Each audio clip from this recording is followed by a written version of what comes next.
ವಾರ್ತೆಯ ಮುಖ್ಯಾಂಶಗಳು. ನಶಾಮುಕ್ತ ಸಮಾಜ ನಿರ್ಮಿಸಲು ಕೈಜೋಡಿಸಿ ಡಿವೈಎಸ್ಪಿ ಗೀತಾ ಪಾಟೀಲ್. ಪ್ರಪಾತದ ಅಂಚಿಗೆ ಬಿದ್ದ ಖಾಸಗಿ ಬಸ್, ಪ್ರಾಣಾಪಾಯದಿಂದ ಪಾರಾದ 25 ಪ್ರಯಾಣಿಕರು.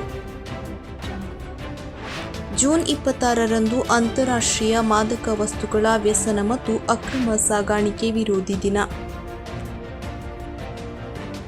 ಉತ್ತರ ಕನ್ನಡ ಜಿಲ್ಲೆಯ ಮಳೆ ವಿವರ ಇಲ್ಲಿದೆ ನೋಡಿ. ಸಹಕಾರಿ ಕ್ಷೇತ್ರಕ್ಕೆ ಪುನಶ್ಚೇತನ ನೀಡಿದ್ದೆ ಶಿರಸಿ, ಆರ್.ಎಂ. ಹೆಗಡೆ ಬಾಳೇಸರ. ತಾಲೂಕಾ ಬಾಲಭವನ ಸೊಸೈಟಿ ಕಾರ್ಯಕ್ರಮ. ಜಿಲ್ಲಾ ಪಿಸಿ ಮತ್ತು ಪಿಎನ್ಡಿಟಿ ಕಾಯ್ದೆಯ ಜಿಲ್ಲಾ ಸಲಹಾ ಸಮಿತಿ ಸಭೆ. ಉತ್ತರ ಕನ್ನಡ ಜಿಲ್ಲಾ ಬಿಜೆಪಿ ವತಿಯಿಂದ 50ನೇ ವರ್ಷದ ತುರ್ತು ಪರಿಸ್ಥಿತಿಯ ಕರಾಳ ದಿನಾಚರಣೆ. ಜನರೊಂದಿಗೆ ಜನತಾದಳ ನೋಂದಣಿ ಸದಸ್ಯತ್ವಕ್ಕೆ ಚಾಲನೆ ನೀಡಿದ ಉಪೇಂದ್ರ ಪೈ. ವಿದ್ಯಾರ್ಥಿಗಳಿಗೆ ಪ್ರತಿಭಾ ಪುರಸ್ಕಾರ ವಿತರಿಸಿದ ಶಾಸಕ ಶ್ರೀನಿವಾಸ್ ಮಾನೆ. ಸರ್ಕಾರಿ ಕಿರಿಯ ಪ್ರಾಥಮಿಕ ಶಾಲೆ ಹಳ್ಳಿಕೊಪ್ಪದಲ್ಲಿ ಗಿಡ ನೆಟ್ಟು ಸಂಭ್ರಮಿಸಿದ ವಿದ್ಯಾರ್ಥಿಗಳು. ಜೂನ್ 25ರಂದು ಅಂತಾರಾಷ್ಟ್ರೀಯ ಮಾದಕ ದ್ರವ್ಯ ವಿರೋಧಿ ದಿನಾಚರಣೆಯ ನಿಮಿತ್ತ ನಗರ ಹೊಸ ಮಾರುಕಟ್ಟೆ ಹಾಗೂ ಗ್ರಾಮೀಣ ಪೊಲೀಸ್ ಠಾಣಾ ವ್ಯಾಪ್ತಿಯ ಎಲ್ಲ ಔಷಧ ಅಂಗಡಿಗಳ ಮಾಲೀಕರ ಸಭೆಯನ್ನು ಬುಧವಾರ ಕಪಿಲ ಫಾರ್ಮಾದಲ್ಲಿ ಕರೆಯಲಾಗಿತ್ತು. ಈ ಸಭೆಯನ್ನು ಉದ್ದೇಶಿಸಿ ಮಾತನಾಡಿದ ಡಿವೈಎಸ್ಪಿ ಗೀತಾ ಪಾಟೀಲ್ ಅವರು, ಮಾದಕ ವ್ಯಸನದಿಂದ ಉಂಟಾಗುವ ದುಷ್ಪರಿಣಾಮಗಳು ಹಾಗೂ ಔಷಧಿ ಅಂಗಡಿ ಮಾಲೀಕರ ಜವಾಬ್ದಾರಿಗಳು ಏನೆಂಬುದನ್ನು ತಿಳಿಸಿದರು. ನಂತರ ಪೊಲೀಸ್ ಇಲಾಖೆಯೊಂದಿಗೆ ನಶಾಮುಕ್ತ ಸಮಾಜ ನಿರ್ಮಿಸಲು ಕೈಜೋಡಿಸಬೇಕೆಂದು ಔಷಧಿ ಅಂಗಡಿ ಮಾಲೀಕರಿಗೆ ತಿಳಿಸಿದರು. ಈ ಸಂದರ್ಭದಲ್ಲಿ ಔಷಧಿ ಅಂಗಡಿ ಮಾಲೀಕರ ಸಂಘದ ಅಧ್ಯಕ್ಷ ಗಣೇಶ್ ಹೆಗಡೆ, ಔಷಧಿ ಅಂಗಡಿಯ ಮಾಲೀಕರು, ನಗರ ಠಾಣೆ ಪಿಎಸ್ಐ ನಾಗಪ್ಪ ಬಿ, ಗ್ರಾಮೀಣ ಠಾಣೆ ಪಿಎಸ್ಐ ಸಂತೋಷ್ ಕುಮಾರ್, ಹೊಸ ಮಾರುಕಟ್ಟೆ ಪಿಎಸ್ಐ ರತ್ನಾಕುರಿ ಹಾಗೂ ಸಿಬ್ಬಂದಿಗಳು ಉಪಸ್ಥಿತರಿದ್ದರು. ಒಂದು ಒಳ್ಳೆ ಸದೃಢ ಒಂದು ಆರೋಗ್ಯವಂತ ಯುವ ಜನತೆಯನ್ನ ಒಂದು ಹುಟ್ಟಾಕೋದ್ರಲ್ಲಿ ನಿಮ್ಮೆಲ್ಲರ ಸಪೋರ್ಟ್ ನಾವು ಬೇಕಾಗಿದೆ ಅಂತ ಕೇಳೋಕೆ ಇಷ್ಟಪಡ್ತೀನಿ. ಬಟ್ ನಿಮ್ಮ ಕಡೆಯಿಂದ ಏನಾದರೂ ಕ್ವೆಶನರೀಸ್ ಅಥವಾ ಏನಾದರೂ ಇದ್ರೆ ನಮ್ಗೆ ಕೇಳ್ಬೋದು. ನಮ್ಮ ಜೊತೆ ಇದ್ರ ಬಗ್ಗೆ ಎಲ್ಲ ಪ್ರತಿ ಸೇಲ್ಸು ಪರ್ಚೇಸುಗಳು ಪ್ರತಿಯೊಂದನ್ನು ನಮ್ಮ ಜೊತೆ ಅವರು ನೋಡ್ಕೋತಾ ಇದ್ದಾರೆ. ಆಲ್ರೆಡಿ ನಮಗೆ ಏನು ಪ್ರಾಬ್ಲಮ್ ಆಗ್ತಾ ಇದೆ ಅಂತಂದ್ರೆ, ತಾಲೂಕಿನ ರಾಷ್ಟ್ರೀಯ ಹೆದ್ದಾರಿ 63ರ ಅರೇಬೈಲುಘಟ್ಟ ಪ್ರದೇಶದಲ್ಲಿ ಬೆಂಗಳೂರಿನಿಂದ ಗೋವಾ ಕಡೆ ಹೊರಟಿದ್ದ ಖಾಸಗಿ ಬಸ್ ಅಪಘಾತಕ್ಕೊಳಗಾಗಿ ಪ್ರಪಾತದ ಅಂಚಿನಲ್ಲೇ ನಿಂತಿದ್ದು, ಬಸ್ಸಿನಲ್ಲಿದ್ದ 25 ಪ್ರಯಾಣಿಕರು ಅದೃಷ್ಟವಶಾತ್ ಪ್ರಾಣಾಪಾಯದಿಂದ ಪಾರಾಗಿದ್ದಾರೆ. ಬುಧವಾರ ಬೆಳಿಗ್ಗೆ ಈ ಘಟನೆ ಸಂಭವಿಸಿದ್ದು, ಘಟ್ಟದ ರಸ್ತೆಯಲ್ಲಿ ಸಾಗುತ್ತಿದ್ದ ಬಸ್ಸು ಒಂದು ಲಾರಿಗೆ ಡಿಕ್ಕಿ ಹೊಡೆದು ನಿಯಂತ್ರಣ ತಪ್ಪಿತು. ಡಿಕ್ಕಿ ಹೊಡೆದ ರಭಸಕ್ಕೆ ಬಸ್ ರಸ್ತೆಯ ಪಕ್ಕ ಪಲ್ಟಿ ಹೊಡೆದು ಕಂದಕದ ಕಡೆಗೆ ಜಾರಿದೆ. ಕಂದಕದ ಅಂಚಿಗೆ ಬಸ್ ಅರ್ಧಕ್ಕೆ ನಿಂತಿದ್ದು, ಅದೃಷ್ಟ ಎನ್ನುವಂತೆ ಬಸ್ ಕೇವಲ 1-2 ಅಡಿ ಮುಂದೆ ಸಾಗಿದ್ದರೆ 100 ಅಡಿ ಆಳದ ಪ್ರಪಾತಕ್ಕೆ ಬೀಳುವ ದುರಂತ ತಪ್ಪಿದಂತಾಗಿದೆ. ಬಸ್ ಪ್ರಪಾತದ ಅಂಚಿನಲ್ಲೇ ಅಸ್ಥಿರವಾಗಿ ನಿಂತಿದ್ದರೂ ಅದೃಷ್ಟವಶಾತ್ ಒಬ್ಬ ಪ್ರಯಾಣಿಕರಿಗೂ ಗಂಭೀರ ಗಾಯಗಳಾಗಿಲ್ಲ. ಘಟನೆಯ ಸುದ್ದಿ ತಿಳಿದ ಯಲ್ಲಾಪುರ ಪೊಲೀಸರು ತಕ್ಷಣ ಸ್ಥಳಕ್ಕೆ ತೆರಳಿ ಪ್ರಯಾಣಿಕರಿಗೆ ತೆರಳಲು ಅನುವು ಮಾಡಿಕೊಟ್ಟು ಹೆದ್ದಾರಿ ಸುಗಮ ಸಂಚಾರಕ್ಕೆ ಅನುವು ಮಾಡಿಕೊಟ್ಟಿದ್ದಾರೆ. ಹಾರ್ದಿಕ ಅಭಿನಂದನೆಗಳು. ಉತ್ತರ ಕನ್ನಡ ಜಿಲ್ಲಾ ಕಾಂಗ್ರೆಸ್ ಕಿಸಾನ್ ಸೇಲ್ ಅಧ್ಯಕ್ಷರಾಗಿ ಆಯ್ಕೆಯಾಗಿರುವ ನಮ್ಮ ಸಹಕಾರಿ ಸಂಘದ ಉಪಾಧ್ಯಕ್ಷರು, ಬದನಗೂಡ ಗ್ರಾಮ ಪಂಚಾಯತ್ ಅಧ್ಯಕ್ಷರು ಆಗಿರುವ ಶ್ರೀ ನಟರಾಜ್ ಬಿ ಹೊಸೂರ್ ಇವರಿಗೆ ಹೃತ್ಪೂರ್ವಕ ಅಭಿನಂದನೆಗಳನ್ನು ಸಲ್ಲಿಸುತ್ತೇವೆ. ಇವರ ಅವಧಿಯಲ್ಲಿ ಜಿಲ್ಲೆಯ ರೈತರ ಸಮಸ್ಯೆಗಳಿಗೆ ತ್ವರಿತ ಪರಿಹಾರ ಸಿಗುವಂತಾಗಲಿ ಎಂದು ಆಶಿಸುವ ಅಧ್ಯಕ್ಷರು ಶ್ರೀ ರಾಜೇಂದ್ರ ಪೂಗೌಡ್ರು ಹಾಗೂ ನಿರ್ದೇಶಕರುಗಳಾದ ಶ್ರೀ ರಾಜಶೇಖರ ಬಂಗಾರಪ್ಪ ಗೌಡ ಕೆಎಸ್, ಶ್ರೀ ನಾಗರಾಜ ನಾಗಪ್ಪ ಯಾಲಕ್ಕಿ, ಶ್ರೀ ದೇವರಾಜ ಶಿವಪ್ಪ ನಾಯ್ಕ್, ಶ್ರೀ ಪ್ರಭುಕುಮಾರ್ ವಜೀರಗೌಡ ಪಾಟೀಲ್, ಶ್ರೀ ದ್ಯಾಮಣ್ಣ ಗಣೇಶ್ ದೊಡ್ಬಣಿ, ಶ್ರೀಮತಿ ಗೌರಾಜಿ ಕೆರೆಸ್ವಾಮಿ ಗೌಡ, ಶ್ರೀ ದೇವರಾಜ ಹನುಮಂತಪ್ಪ ಕೋವೇರ, ಶ್ರೀ ಕುಮಾರ್ ಮೂಕಪ್ಪ ಗೌಡ, ಶ್ರೀ ಸುರೇಶ್ ಚನ್ನಪ್ಪ ಜಕ್ಲಣ್ಣನವರ್, ಶ್ರೀಮತಿ ಶೈಲಜಾ ತಿಮ್ಮಣ್ಣ ಕತೇಬಾಯಿ, ಕಾಳಂಗಿ ವಿವಿಧೋದ್ದೇಶ ಪ್ರಾಥಮಿಕ ಗ್ರಾಮೀಣ ಕೃಷಿ ಸಹಕಾರ ಸಂಘ ನೇಮಿತ ದಾಸನಕೊಪ್ಪ, ತಾಲೂಕು ಶಿರಸಿ, ಉತ್ತರ ಕನ್ನಡ. ಜೂನ್ 26ರಂದು ಅಂತಾರಾಷ್ಟ್ರೀಯ ಮಾದಕ ವಸ್ತುಗಳ ವ್ಯಸನ ಮತ್ತು ಅಕ್ರಮ ಸಾಗಾಣಿಕೆ ವಿರೋಧಿ ದಿನ ಆಚರಣೆಯ ನಿಮಿತ್ತ ಕರ್ನಾಟಕ ರಾಜ್ಯ ಪೊಲೀಸ್ ಮತ್ತು ಜಿಲ್ಲಾಡಳಿತ ವತಿಯಿಂದ ವ್ಯಸನ ಮುಕ್ತ ಉತ್ತರ ಕನ್ನಡ ಜಿಲ್ಲೆ ಎಂಬ ಅಭಿಯಾನವನ್ನು ಹಮ್ಮಿಕೊಳ್ಳಲಾಗಿದೆ ಎಂದು ಉತ್ತರ ಕನ್ನಡ ಜಿಲ್ಲಾ ಎಸ್ಪಿ ನಾರಾಯಣ್ ಎಂ ತಿಳಿಸಿದ್ದಾರೆ. ಜೂನ್ 26 ಅಂತಾರಾಷ್ಟ್ರೀಯ ಮಾದಕ ವಸ್ತು ವ್ಯಸನ ಮತ್ತು ಅಕ್ರಮ ಸಾಗಾಣಿಕೆ ವಿರೋಧಿ ದಿನ. ಅಕ್ರಮ ಸಾಗಾಣಿಕೆಯಿಂದ ಮತ್ತು ಮಾದಕ ವಸ್ತು ಸೇವನೆಯಿಂದ ನಮ್ಮ ಯುವಜನತೆ ತುಂಬ ಬಲಿಯಾಗ್ತಾ ಇದೆ. ಇದನ್ನು ತಡೆಗಟ್ಟುವ ಸಲುವಾಗಿ ಕರ್ನಾಟಕ ರಾಜ್ಯ ಪೊಲೀಸ್ ಮತ್ತು ನಮ್ಮ ಜಿಲ್ಲಾಡಳಿತ ಈ ವ್ಯಸನದ ವಿರುದ್ಧ ನಾವು ಒಂದು ಅಭಿಯಾನವನ್ನು ಸ್ಟಾರ್ಟ್ ಮಾಡಿದ್ದೀವಿ. ನಾಳೆ 26ನೇ ತಾರೀಕು ತಾವೆಲ್ಲರೂ ಭಾಗವಹಿಸಿ ಇದನ್ನು ಪ್ಲೆಡ್ಜಲ್ಲಿ ನೀವೆಲ್ಲ ಪಾಲ್ಗೊಳ್ಬೇಕು ಮತ್ತು ರ್ಯಾಲೀಸಲ್ಲಿ ಪಾಲ್ಗೊಳ್ಬೇಕು. ಇದರ ಬಗ್ಗೆ ಸಾರ್ವಜನಿಕರಲ್ಲಿ ನಾವು ಮೂಡಿಸ್ತಾ ಇದ್ವಿ. ನೀವು ನಿಮ್ಮ ಮಕ್ಕಳಿಗೂ ಸಹ ಇದ್ರ ಬಗ್ಗೆ ತಿಳಿಸಬೇಕು. ಒಟ್ಟಾರೆ ಉತ್ತರ ಕನ್ನಡ ಜಿಲ್ಲೆಯಲ್ಲಿ ಮಾದಕ ವಸ್ತು ವ್ಯಸನದಿಂದ ಮುಕ್ತ ಮಾಡುವಂಥ ಒಂದು ನಿಟ್ಟಿನಲ್ಲಿ ನಾವು ಮಾಡ್ತಾ ಇರೋ ಪ್ರಯತ್ನಕ್ಕೆ ತಾವೆಲ್ಲರೂ ಕೈ ಜೋಡಿಸ್ಬೇಕಂತೇಳಿ ಈ ಮೂಲಕ ನಾನು ಕೋರ್ತೀನಿ. ಜೂನ್ 25 ಜಿಲ್ಲೆಯಲ್ಲಿ ಕಳೆದ 24 ಗಂಟೆಗಳಲ್ಲಿ ಅಂಕೋಲಾದಲ್ಲಿ 25 ಮಿಲಿಮೀಟರ್, ಭಟ್ಕಳದಲ್ಲಿ 12, ಹಳಿಯಾಳದಲ್ಲಿ 32.1, ಹೊನ್ನಾವರದಲ್ಲಿ 16.9, ಕಾರವಾರದಲ್ಲಿ 13.3, ಕುಮಟಾದಲ್ಲಿ 20.5, ಮುಂಡಗೋಡಿನಲ್ಲಿ 25, ಸಿದ್ದಾಪುರದಲ್ಲಿ 88.8, ಶಿರಸಿಯಲ್ಲಿ 58.2, ಸೂಫಾದಲ್ಲಿ 70.9, ಯಲ್ಲಾಪುರದಲ್ಲಿ 41.4, ದಾಂಡೇಲಿಯಲ್ಲಿ 46.6 ಮಿಲಿಮೀಟರ್ ಮಳೆ ಸುರಿದಿದೆ. ಒಂದು ಮನೆಗೆ ಪೂರ್ಣ ಹಾನಿ ಮತ್ತು 7 ಮನೆಗಳಿಗೆ ಭಾಗಶಃ ಹಾನಿಯಾಗಿದೆ. ಜೂನ್ 24ರಂದು ಟಿಎಂಎಸ್ನ ಸಭಾಭವನದಲ್ಲಿ ನಡೆದ ಸಹಕಾರಿ ಸಭೆಯಲ್ಲಿ ಹಿರಿಯ ಸಹಕಾರಿಗಳಿಗೆ ಸನ್ಮಾನಿಸಿ ಮಾತನಾಡಿದರು. ರೈತರ ಜೀವನಾಡಿಯಾಗಿ ಬೆಳೆಯುತ್ತಿರುವ ಸಹಕಾರಿ ಕ್ಷೇತ್ರಕ್ಕೆ ಪುನಶ್ಚೇತನ ನೀಡಿದೆ ಶಿರಸಿ ಎಂದು ಸಿದ್ದಾಪುರ ತಾಲೂಕಾ ವ್ಯವಸಾಯ ಹುಟ್ಟುವಳಿಗಳ ಸಹಕಾರಿ ಮಾರಾಟ ಸಂಘದ ಅಧ್ಯಕ್ಷ ಆರ್.ಎಂ. ಹೆಗ್ಡೆ ಬಾಳೆಸರ ಹೇಳಿದ್ದಾರೆ. ವ್ಯಾಪಾರ ವಹಿವಾಟು ಅವರ ಅವಶ್ಯಕತೆಗಳನ್ನು ಸಂಪೂರ್ಣವಾಗಿ ಸಿದ್ಧಿಪೇಟೆಯಲ್ಲಿ ಮೊದಲು ನಾವು ಮಾಡಿರುವಂಥ ಒಂದು ಪದ್ಧತಿ ಇದೆ. ಸಿದ್ದಾಪುರಕ್ಕೆ ಬರೋದು ಅಂತ ಹೇಳಿದ್ರೆ ತಹಸೀಲ್ದಾರ್ ಆಫೀಸಿಗೆ, ಕೋರ್ಟಿಗೆ, ಇದನ್ನು ಹೊರತುಪಡಿಸಿ ಸಿದ್ದಾಪುರಕ್ಕೆ ಎಷ್ಟು ಜನ ಸಿದ್ದಾಪುರ ಪರಿಚಯನೇ ಬರುತ್ತೆ. ಆ ಭಾಗದ ರೈತರ ಕಾಳಜಿಗೋಸ್ಕರ ನಾವು ಶಿಕ್ಷೆಯಲ್ಲಿ ನಮ್ಮ ಹಿಂದಿನ ವಿಶೇಷವಾಗಿ ನಮ್ಮ ಆ ಕಾಲದ ಅಧ್ಯಕ್ಷರಾದ ಈ ನಮ್ಮ ಟಿಎಂಎಸ್ ಬಹಳ ತೊಂದರೆಗಳಿದ್ದ ಸಮಯದಲ್ಲಿ ಅದರ ಚುಕ್ಕಾಣಿಯನ್ನು ಹಿಡಿದ ಶ್ರೀಯುತ NS ಭಟ್ರು ಇದಕ್ಕೆ ಗುಡ್ಡೆಕೊಪ್ಪದ ನಾರಾಯಣ್ ಸೀತಾರಾಮ್ ಭಟ್ ಅವರ ಕಾರಣ. ಅವರ ಒಂದು ನೇತೃತ್ವದಲ್ಲಿ ಆ ವೇಳೆಯಲ್ಲಿ ಇದೆಲ್ಲ ಮಾತುಕತೆ ನಡೆದು ಶಿಕ್ಷೆಯಲ್ಲಿ ನಾವು ಈ ಬ್ರ್ಯಾಂಚನ್ನು ತಮಗೋಸ್ಕರ ಅಂದರೆ ನಮಗೋಸ್ಕರ ಸಹಕಾರಿ ಕ್ಷೇತ್ರದಲ್ಲಿ ಮಾಡಿದ್ವಿ. ಶ್ರೀಯುತ ಗಣೇಶ್ ಅವರು ನಿಜವಾಗಿ ಶಿಕ್ಷೆಯಲ್ಲಿ ಇತ್ತೀಚಿನ ದಿವಸಗಳಲ್ಲಿ ಬಂದಿದ್ದಾರೆ. ಅವರಿಗೆಲ್ಲ ಗೊತ್ತು, ಸಿದ್ದಾಪುರದ ಬೆಳಿಗ್ಗೆ ಹತ್ತಿರದ ಹೋಳಿಗೆ, ಅವರಿಗೆಲ್ಲ ಇದರ ಇತಿಹಾಸ ಸಂಪೂರ್ಣ ಗೊತ್ತಿದೆ. ಏನೇ ಆದರೂ ಕೂಡ ಒಟ್ಟಾರೆಯಾಗಿ ನಾವು ರೈತರಿಗೆ ಮಿನಿಮಮ್ ಅವರ ಅವಶ್ಯಕತೆಗಳನ್ನು ಶಿಕ್ಷೆಯಲ್ಲಿ ಸಾಕಷ್ಟು ಬೆಳೆದಿರುವ ಸಹಕಾರಿ ಕ್ಷೇತ್ರದಲ್ಲಿ ಬಹಳ ಅತ್ಯುತ್ತಮವಾಗಿ ಕೆಲಸ ಮಾಡುವ ಹಲವಾರು ಸಹಕಾರಿ ಸಂಘಗಳು, ದೊಡ್ಡ ದೊಡ್ಡ ಸಹಕಾರಿ ಸಂಘಗಳು ಇವೆ.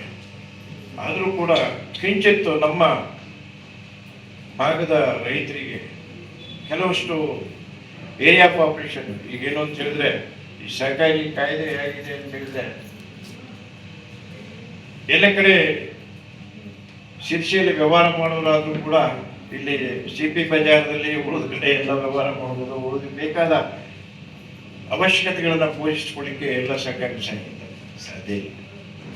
ಅದಕ್ಕೂ ಕೂಡ ಕೆಲವಷ್ಟು ಕಾಯ್ದೆಯ ಕಟ್ಟಳೆಗೂ ಇದೆ, ಅದನ್ನೆಲ್ಲ ಅನುಸರಿಸಬೇಕಾಗ್ತದೆ.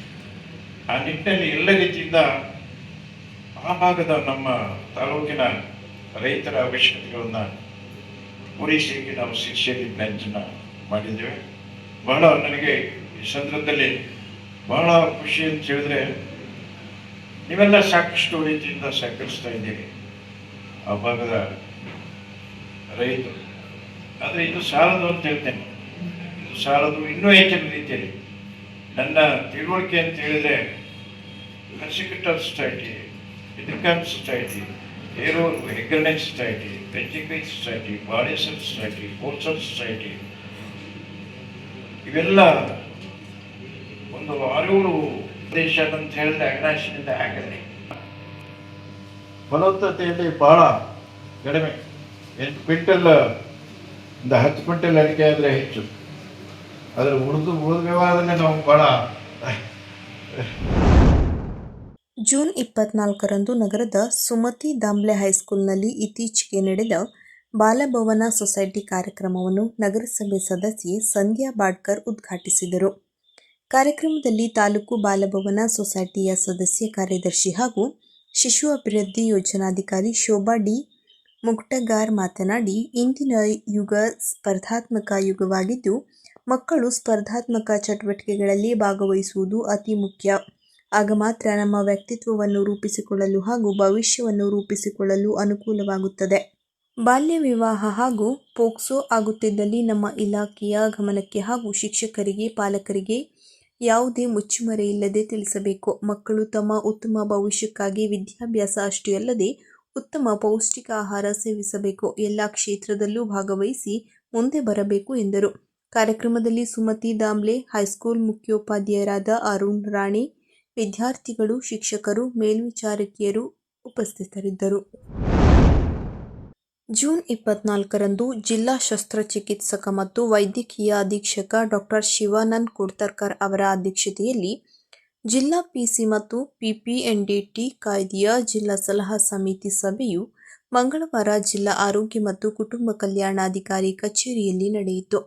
ಜಿಲ್ಲಾ ಆರೋಗ್ಯ ಮತ್ತು ಕುಟುಂಬ ಕಲ್ಯಾಣಾಧಿಕಾರಿ ಡಾಕ್ಟರ್ ನೀರಜ್ ಮಾತನಾಡಿ, ಜಿಲ್ಲೆಯಲ್ಲಿರುವ ಸ್ಕ್ಯಾನಿಂಗ್ ಸೆಂಟರ್ಗಳಲ್ಲಿ ಗರ್ಭಪೂರ್ವ ಮತ್ತು ಪ್ರಸವ ಪೂರ್ವ ಭ್ರೂಣಲಿಂಗ ಪತ್ತೆಯ ಕುರಿತ ಸೂಚನಾ ಫಲಕಗಳನ್ನು ಮತ್ತು ನಿಯಮ ಉಲ್ಲಂಘನೆಯ ನಾಮಫಲಕಗಳನ್ನು ಕಡ್ಡಾಯವಾಗಿ ಅಳವಡಿಸಬೇಕು ಎಂದರು.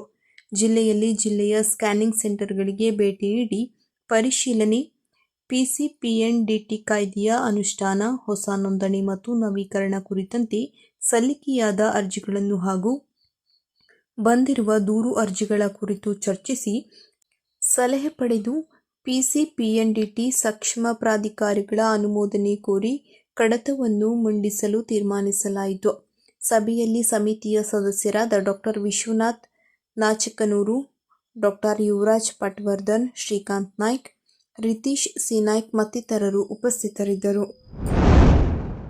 ಜೂನ್ 25ರಂದು ಉತ್ತರ ಕನ್ನಡ ಜಿಲ್ಲಾ ಬಿಜೆಪಿ ಕಾರ್ಯಾಲಯ ದೀನದಯಾಳ ಭವನದಲ್ಲಿ ತುರ್ತು ಪರಿಸ್ಥಿತಿಯ ಕರಾಳ ಇತಿಹಾಸಕ್ಕೆ 50 ವರ್ಷ ಭಾರತೀಯ ಪ್ರಜಾಪ್ರಭುತ್ವದ ಕರಾಳ ಅಧ್ಯಾಯ ಕಾರ್ಯಕ್ರಮವು ಬಿಜೆಪಿ ಜಿಲ್ಲಾಧ್ಯಕ್ಷ ಎನ್ಎಸ್ ಹೆಗಡೆ ಅವರ ನೇತೃತ್ವದಲ್ಲಿ ಬುಧವಾರ ನಡೆಯಿತು.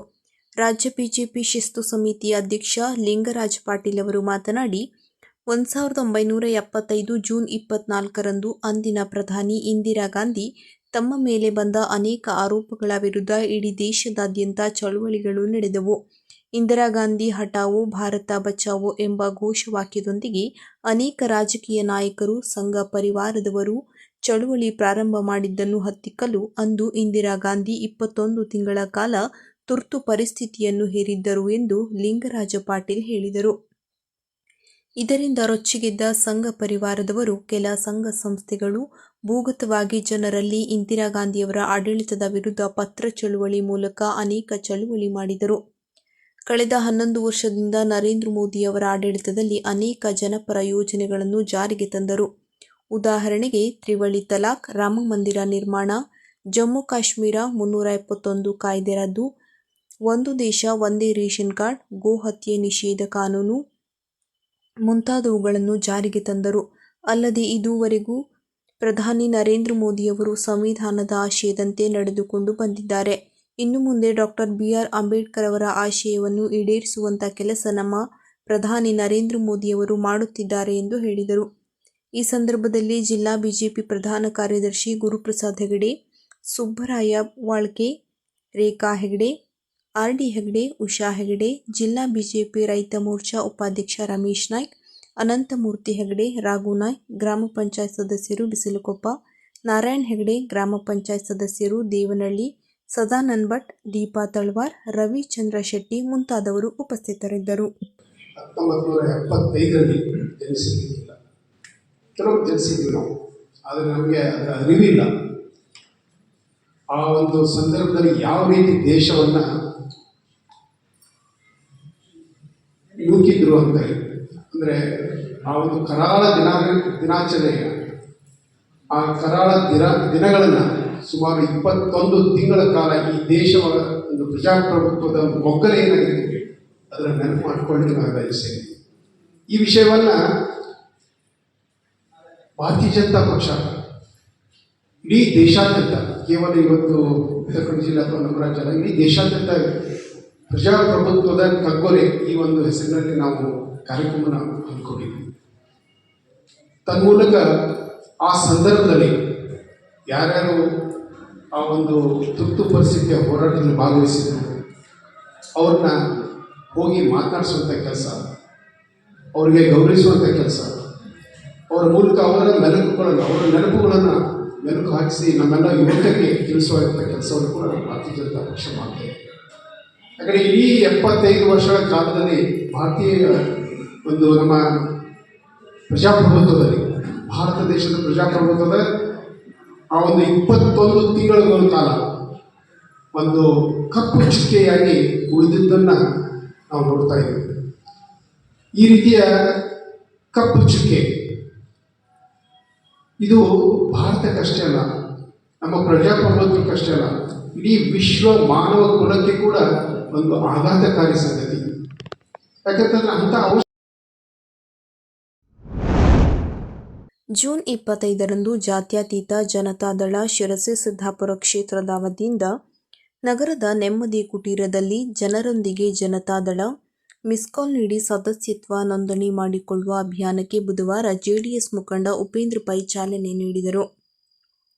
ನಂತರ ಮಾತನಾಡಿದ ಅವರು, ಈ ಕಾರ್ಯಕ್ರಮವನ್ನು ಹಿರಿಯರಾದ ಎಚ್.ಡಿ. ದೇವೇಗೌಡರು, ಎಚ್.ಡಿ. ಕುಮಾರಸ್ವಾಮಿ ಮತ್ತು ನಿಖಿಲ್ ಕುಮಾರಸ್ವಾಮಿಯವರ ಮಾರ್ಗದರ್ಶನದಲ್ಲಿ ಜನರೊಂದಿಗೆ ಜನತಾದಳ ನೋಂದಣಿ ಸದಸ್ಯತ್ವದ ಅಭಿಯಾನದ ಮೂಲಕ ಶಿರಸಿ ಸಿದ್ದಾಪುರ ಕ್ಷೇತ್ರದಲ್ಲಿ ನಮ್ಮ ಜೆಡಿಎಸ್ ಪಕ್ಷವನ್ನು ಬಲಿಷ್ಠಗೊಳಿಸುವ ಹಿನ್ನೆಲೆಯಲ್ಲಿ ಮತ್ತು ಜೆಡಿಎಸ್ ಕಾರ್ಯಕರ್ತರಿಗೆ ಬಲ ತುಂಬುವ ಕೆಲಸ ಮಾಡಬೇಕೆಂದು ಈ ಕಾರ್ಯಕ್ರಮವನ್ನು ಆಯೋಜನೆ ಮಾಡಲಾಗಿದೆ ಎಂದು ಹೇಳಿದರು. ಈ ಸಂದರ್ಭದಲ್ಲಿ ಶಿರಸಿ ಸಿದ್ದಾಪುರ ಕ್ಷೇತ್ರದ ಜೆಡಿಎಸ್ ಮುಖಂಡರು, ತಾಲೂಕು ಘಟಕದ ನಗರ ಮತ್ತು ಗ್ರಾಮೀಣ ಮಂಡಳದ ಅಧ್ಯಕ್ಷ ಮತ್ತು ಉಪಾಧ್ಯಕ್ಷರು ಮತ್ತು ಜೆಡಿಎಸ್ ಕಾರ್ಯಕರ್ತರು ಮುಂತಾದವರು ಉಪಸ್ಥಿತರಿದ್ದರು. ಹೆಚ್ಚಿನ ಸಂಖ್ಯೆಯಲ್ಲಿ ಸದಸ್ಯತ್ವದ ನೋಂದಾವಣೆಯಲ್ಲಿದೆ ಪಕ್ಷದ ಸಕ್ರಿಯ ಕಾರ್ಯಕರ್ತರಾಗಿ ಕೆಲಸ ಮಾಡತಕ್ಕಂಥ ಬಹಳ ಜನ ಇದೆ. ಹಾಗೆ ಅವರನ್ನು ಹೇಗೆ ಬಳಸಬೇಕು, ಅವರು ನಮ್ಮ ಪಕ್ಷದ ಅಡಿಯಲ್ಲಿ ನಮ್ಮ ಪಕ್ಷದ ಸದಸ್ಯತ್ವದ ಸಂಖ್ಯೆಗಳು ಹ್ಯಾಕ್ ಸೇರಿಸಬೇಕಂದಾಗ ಮಾನ್ಯ ದೇವೇಗೌಡರವರ ಮಾರ್ಗದರ್ಶನದಂತೆ, ಕುಮಾರಸ್ವಾಮಿ ಅವರ ಮಾರ್ಗದರ್ಶನದಂತೆ ಯುವ ನಾಯಕರಾಗಿರ್ತಕ್ಕಂಥ ನಮ್ಮ ನಿಖಿಲ್ ಕುಮಾರಸ್ವಾಮಿ ಅವರು ಈ ರೀತಿ ಒಂದು ಹೊಸ ತಂತ್ರವನ್ನು ಬಳಸಿ ಮೊಬೈಲ್ನಲ್ಲಿ ನೀವು ಸದಸ್ಯತ್ವ ನಂಬರ್ ಮಿಸ್ಕಾಲ್ ತಕ್ಷಣ ನಿಮ್ಮ ಹೆಸರು, ನಿಮ್ಮ ಕ್ಷೇತ್ರ ಬರ್ತದೆ ಕೂಡಲೇ ಅಂತ ನೀವು ಕ್ಲಿಕ್ ಮಾಡಿದ ತಕ್ಷಣ ಇವನ್ 30 ಸೆಕೆಂಡಲ್ಲಿ ನಿಮ್ಮ ಫೋಟೋ ಬರೋದ್ರ ಮುಖಾಂತರ ನೀವು ಸದಸ್ಯತ್ವ ನಿಮ್ಮ ಸಂಖ್ಯೆ ಇದು ನಂಬರ್ ಕೂಡ ಬರ್ತದೆ. ಹಾಗಾಗಿ ಇದು ಹೊಸ ತಂತ್ರಜ್ಞಾನವನ್ನು ಕಂಡಿಡಿದಂಥ ಈ ಮೆಂಬರ್ಶಿಪ್ ಅಭಿಯಾನವನ್ನು ನಿಜವಾಗ್ಲೂ ನಿಖಿಲ್ ಕುಮಾರಸ್ವಾಮಿ ನಾವು ಅಭಿನಂದನೆಗಳು ಸಲ್ಲಿಸಬೇಕಾಗ್ತದೆ. ಈಗಾಗಲೇ ನಾವು ಕರ್ನಾಟಕದಲ್ಲಿ ಆಡಳಿತದಲ್ಲಿ ಇಲ್ಲದೇ ಇದ್ದು 18 ಸಂಖ್ಯೆಯ ನಾವು ಶಾಸಕರಿದ್ದರೂ ಬಹುಶಃ 13ರಿಂದ 14% ಮತವನ್ನು ನಾವು ಈ ರಾಜ್ಯದಲ್ಲಿ ಪಡೆದಿದ್ದೇವೆ. ಅಂದರೆ ಸುಮಾರು 7 ಕೋಟಿಯಲ್ಲಿ 13% ಅಂದರೆ 1 ಕೋಟಿಗಿಂತ ಹೆಚ್ಚು ಮತಗಳನ್ನು ನಾವು ಜನರು ಪಡೆದಿದ್ದೇವೆ. ಅಂದಾಗ ಒಂದು ಪ್ರಾದೇಶಿಕ ಪಕ್ಷವಾಗಿ ಕರ್ನಾಟಕದಲ್ಲಿ ಹೊಸ ಇತಿಹಾಸವನ್ನು ನಿರ್ಮಿಸಿದ ಪಕ್ಷವಾಗಿ ಇರೋದಂದ್ರೆ ಅದು ಜೆಡಿಎಸ್ ಜಾತ್ಯತೀತ ಪಕ್ಷ ಮಾತ್ರ. ಇದು ದೇಶದ ಆರ್ಥಿಕತೆ ಕುಸಿಯುತ್ತಿದೆ, ಸಮಸ್ಯೆಗಳು ಹೆಚ್ಚುತ್ತಿವೆ, ಕೈಗಾರಿಕೆಗಳು ಸ್ಥಗಿತಗೊಳ್ಳುತ್ತಿದ್ದು ಉದ್ಯೋಗ ನಷ್ಟ ಉಂಟಾಗುತ್ತಿದೆ. ಇಂತಹ ಕ್ಲಿಷ್ಟಕರ ಸನ್ನಿವೇಶದಲ್ಲಿ ಸವಾಲು ಎದುರಿಸಿ ವಿದ್ಯಾರ್ಥಿಗಳು ಉತ್ತಮ ಭವಿಷ್ಯ ರೂಪಿಸಿಕೊಳ್ಳುವ ಅನಿವಾರ್ಯತೆ ಸೃಷ್ಟಿಯಾಗಿದೆ ಎಂದು ಶಾಸಕ ಶ್ರೀನಿವಾಸ್ ಮಾನೆ ಹೇಳಿದರು. ತಾಲೂಕಿನ ಅಕ್ಕಿಯಾಲೂರಿನ ಸಿಜಿ ಬೆಲ್ಲದ ಸರ್ಕಾರಿ ಪ್ರಥಮ ದರ್ಜೆ ಕಾಲೇಜಿನಲ್ಲಿ ಮಂಗಳವಾರ ಆಯೋಜಿಸಿದ್ದ ವಾರ್ಷಿಕ ಸ್ನೇಹ ಸಮ್ಮೇಳನದಲ್ಲಿ ಭಾಗವಹಿಸಿ ಅವರು ಮಾತನಾಡಿದರು. ಜಾಗತಿಕ ಸ್ಪರ್ಧೆ ಹೆಚ್ಚುತ್ತಿದೆ. ಪ್ರತಿಭೆ ಸಾಮರ್ಥ್ಯ ಇದ್ದರೆ ಮಾತ್ರ ಸಾಧನೆ ಸಾಧ್ಯವಾಗಲಿದೆ. ಹಾಗಾಗಿ ವಿದ್ಯಾರ್ಥಿಗಳು ಹೆಚ್ಚು ಪರಿಶ್ರಮ ವಹಿಸಬೇಕಿದೆ. ಗಟ್ಟಿ ನಿರ್ಧಾರ ಕೈಗೊಂಡು ಬದ್ಧತೆ ಪ್ರದರ್ಶಿಸಿದರೆ ಮಾತ್ರ ವಿದ್ಯಾರ್ಥಿಗಳು ಸವಾಲುಗಳನ್ನು ಸಮರ್ಥವಾಗಿ ಎದುರಿಸಬಹುದಾಗಿದೆ ಎಂದು ಹೇಳಿದ ಅವರು, ಕಾಲ ಕಳೆದಂತೆ ಮಾನವ ಅಲ್ಪ ಮಾನವನಾಗಿದ್ದಾನೆ. ಬರೀ ಭೇದ ಭಾವಗಳಿಂದ ಮುಳುಗಿ ಹೋಗಿದ್ದು, ಜವಾಬ್ದಾರಿ ಕರ್ತವ್ಯಗಳು ಮರೆಯುತ್ತಿದ್ದಾನೆ. ಸಮಾಜದಲ್ಲಿ ನಾನಾ ಸಮಸ್ಯೆಗಳು ಕಾಡುತ್ತಿವೆ. ವಿದ್ಯಾರ್ಥಿಗಳು ಜಾಗೃತಿ ಮೂಡಿಸುವ ಮೂಲಕ ಸಾಮಾಜಿಕ ಬದಲಾವಣೆಗೆ ಕಾಳಜಿ ವಹಿಸಬೇಕಿದೆ ಎಂದರು. ಪ್ರಾಚಾರ್ಯ ಡಾಕ್ಟರ್ ವಿ.ಎಂ. ಕೊಮ್ಮೂರ್ ಅಧ್ಯಕ್ಷತೆ ವಹಿಸಿದ್ದರು. ಕಾಲೇಜು ಅಭಿವೃದ್ಧಿ ಸಲಹಾ ಸಮಿತಿ ಸದಸ್ಯರಾದ ಎ.ಬಿ. ಶೇಖಬಾಯಿ, ಗುತ್ತೆಪ್ಪ ಸೈದಣ್ಣನವರ್, ಉಡುಚಪ್ಪ, ಟಿಎಪಿಸಿಎಂಎಸ್ ನಿರ್ದೇಶಕ ಬಸಣ್ಣ ಹಾಲಬಾವಿ, ಉಪನ್ಯಾಸಕರಾದ doctor Yamuna Konesara, doctor Krishnamurthy R, Mallanagouda Kulkarni, professor M M. Balavatti, Gangadhara P R., Shivaraj Hoogar, Santosh G, Avinesha ಸೇರಿದಂತೆ ಇನ್ನೂ ಹಲವರು ಈ ಸಂದರ್ಭದಲ್ಲಿ ಉಪಸ್ಥಿತರಿದ್ದರು. ರಾಜೇಶ್ವರಿ ಗೌಡ ಕೃಷ್ಣ ದಂಪತಿಗಳ ಮಗಳಾದ ಸಾನ್ವಿಕೆ ಪ್ರತಿ ವರ್ಷ ಗಿಡ ನೆಡುವ ಕಾರ್ಯಕ್ರಮ ಹಮ್ಮಿಕೊಂಡು ಬರುತ್ತಿದ್ದು, ಈ ವರ್ಷವೂ ಕೂಡ ತಾನು ವಿದ್ಯಾಭ್ಯಾಸ ಮಾಡುವ ಸರ್ಕಾರಿ ಕಿರಿಯ ಪ್ರಾಥಮಿಕ ಶಾಲೆ ಹಳ್ಳಿಕೊಪ್ಪ ಶಾಲೆಯಲ್ಲಿ ಗಿಡ ನೆಟ್ಟು ಸಂಭ್ರಮಿಸಿದರು. ಈ ಸಂದರ್ಭದಲ್ಲಿ ಶಾಲೆಯ ಶಿಕ್ಷಕ ಶಿಕ್ಷಕಿಯರು ಮತ್ತು ವಿದ್ಯಾರ್ಥಿಗಳು ಉಪಸ್ಥಿತರಿದ್ದರು.